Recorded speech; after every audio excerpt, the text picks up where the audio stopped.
দুইবারের world heavyweight champion George Foreman আর নেই। বক্সিংয়ের এই কিংবদন্তি ৭৬ বছর বয়সে শেষ নিঃশ্বাস ত্যাগ করেন।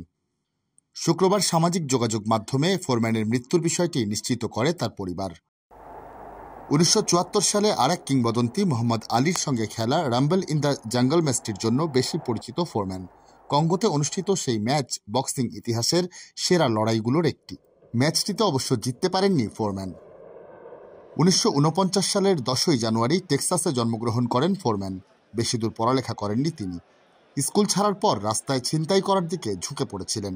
পরে ক্যারিয়ার শুরু করেন বক্সিংয়ে। ১৯৬৮ সালে ১৯ বছর বয়সে মেক্সিকো অলিম্পিকে স্বর্ণপদক জেতেন এই কিংবদন্তি। বিগ জর্জ নামে পরিচিত এই বক্সিং খেলোয়াড় প্রথমবার ওয়ার্ল্ড হেভিওয়েট শিরোপা জেতেন ১৯৭৩ সালে জো ফ্রেজিয়ারকে হারিয়ে।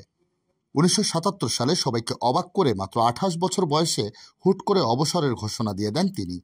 নিজ শহরের টেক্সাসে ধর্মযাজক হিসেবে শুরু করেন নতুন জীবন। ১০ বছর পর অবসর ভেঙে রিংয়ে ফেরেন তিনি। ক্যারিয়ারের এই ধাপে টানা ২৪ ম্যাচ জেতেন তিনি।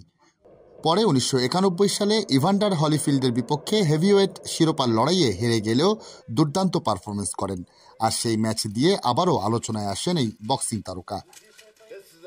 ১৯৯৪ সালে ৪৫ বছর বয়সে নিজের দ্বিতীয় ওয়ার্ল্ড হেভিওয়েট চ্যাম্পিয়নশিপ জেতেন ফোরম্যান, যা সেই সময় ছিল সবচেয়ে বেশি বয়সে হেভিওয়েট শিরোপা জয়ের রেকর্ড।